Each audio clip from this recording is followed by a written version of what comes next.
Hi guys, good evening. This is Dr. Deepika this side. Welcome back to my YouTube channel Healing Touch. So in today's episode we will be discussing different types of anxieties. So जिन्होंने पहले मेरा anxiety video नहीं देखा है, kindly go and watch it properly so that you can have an idea of what anxiety is all about.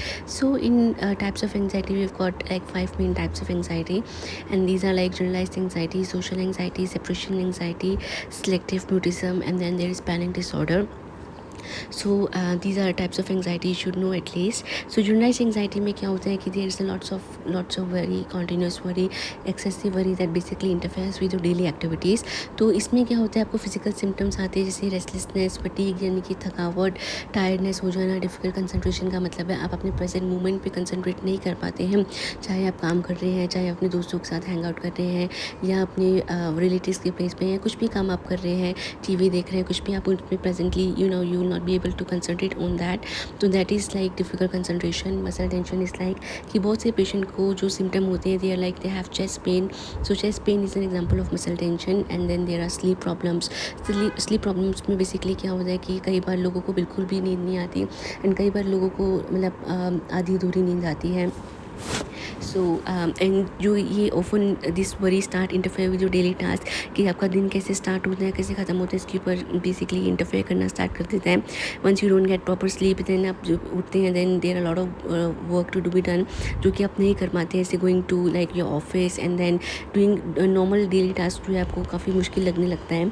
और generalise anxiety basically आपको किसी भी एज पे हो सकती है because when you get expose to some stimulus यानी कि कोई ना कोई कारण जब आपकी एज में या किसी भी लाइफ के किसी भी टाइम पर आपको आता है, then you can get expose to anxiety. And अगर हम साइकोलॉजिकल सिम्टम्स में बात करें तो feeling trapped is one of the basic symptom. तो इसमें क्या होता है कि आपको ऐसा लगता है कि आपके माइंड में एक ऐसा थॉट रहेगा कि आप इस सिचुएशन से बाहर निकल ही नहीं सकते हैं.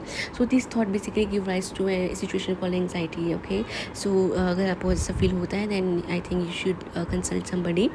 एंड देन सोशल एंग्जाइटी में क्या होता है कि काफ़ी लोगों को पब्लिक स्पीकिंग में बात करने का डर होता है, बैठने का डर होता है, नए लोगों से मिलने का डर लगता है, खाने पीने का डर लगता है. तो जब वो क्योंकि उन्हें ऐसा लगता है कि कहीं वो अगर पब्लिक के सामने रहेंगे या अपने रिश्तेदारों या ग्रुप में हैंग आउट करेंगे तो कहीं ना कहीं उनकी इंसल्ट ना कोई कर दे, उन्हें कोई रिजेक्ट ना कर दे, कोई ह्यूमिलेट ना कर दे, तो वो सोशल इंटरेक्शंस को अवॉइड करते हैं. तो इस टाइप की एंग्जाइटी को हम सोशल एंग्जाइटी कहते हैं. And then comes separation anxiety. जो सेपरेशन एंग्जाइटी जो होती है बहुत ही डरावनी एंग्शियस रहती है उन लोगों के लिए जो बेसिकली किसी एक या दो बंदों से अटैच्ड होते हैं और उन्हें उनका खोने का डर लगता है. तो basically they are personally worried about losing the person close to him और हर.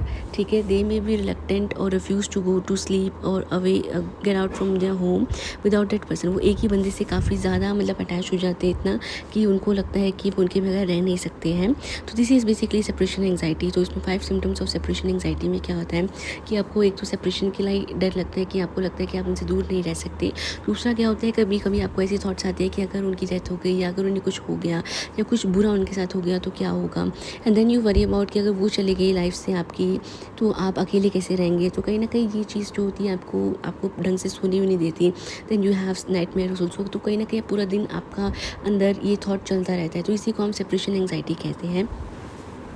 And then we have selective mutism. Selective mutism is basically rare anxiety disorder जो कि बेसिकली बच्चों में देखा जाता है कि वो बोलने की कोशिश करते हैं, कम्युनिकेट करने की कोशिश करते हैं सोशल सिचुएशंस में, बट वो कर नहीं पाते in front of like their classmates at school, relatives when they जिनको वो कभी कभार मिलते हैं. बट देन इसमें क्या होता है कि चाइल्डहुड में स्टार्ट होती है. अगर ये प्रॉपरली ट्रीटेड ना हो then it can go to adulthood.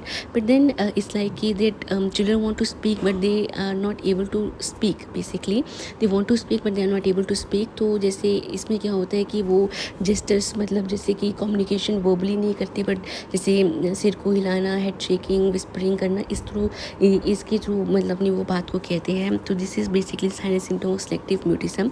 तो इसमें अगर हम देखें अगर तो मतलब they want to talk but कई बार क्या होता है वो बात नहीं कर पाते. जब वो बात नहीं कर पाते then there are feelings of anxiety and panic and then talking become impossible. तो ये बेसिकली जो फ्रीज रिस्पॉन्स जो इनका आता है वो उन लोगों के सामने ज़्यादा आता है जहाँ पर अननोन पीपल होते हैं. बेसिकली अगर फैमिली मेम्बर साथ हो तो they may feel comfortable when nobody is around them to trigger the freeze response.